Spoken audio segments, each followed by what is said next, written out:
দেশের অর্থনৈতিক অবস্থাকে সচল রাখতে প্রবাসীদের প্রেরিত অর্থ একটি বিরাট ভূমিকা। দেশের অর্থনীতিকে আরও সমৃদ্ধি এবং প্রবাসীদের কষ্টার্জিত অর্থ দেশে বিনিয়োগ করতে ইতালির রাজধানী রোমে রেমিটেন্স ইনভেস্টমেন্ট ফেয়ার 2013 সম্পন্ন হয়েছে।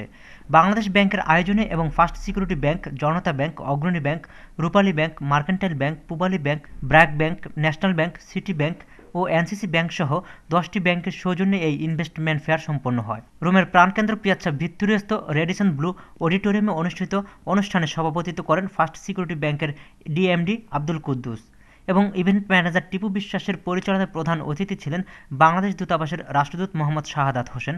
বিশেষ অতিথি ছিলেন economic councillor doctor Mofizur Rahman. অনুষ্ঠানে বক্তব্য রাখেন কে এম লোকমান হোসেন, হেনরি দি কস্তা, তাইফুর রহমান ছোটন, লিটন মোল্লা সহ আরও অনেকে। মেলা অনুষ্ঠানে প্রবাসীদের বিনিয়োগের সুবিধার্থে অংশগ্রহণকারী বিভিন্ন ব্যাংকের প্রতিনিধিরা নিজ নিজ ব্যাংকের বিভিন্ন সুযোগ সুবিধার তথ্য তুলে ধরেন এবং প্রবাসীদের দেশে বিনিয়োগের একটি অংশ হিসেবে বন্ড ক্রয়ের আশা প্রকাশ করেন।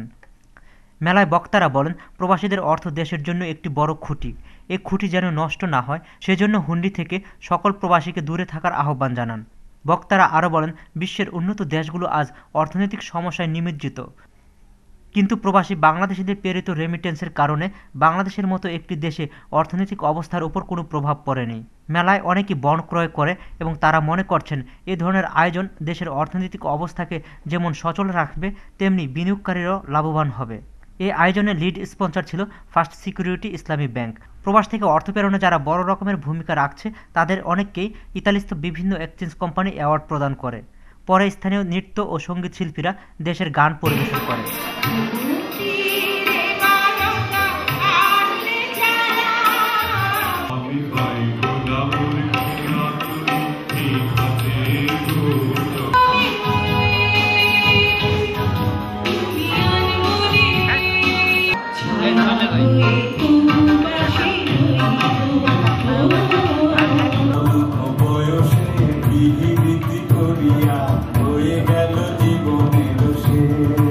Shaon Ahmed, Bangla TV news, Rome, Italy.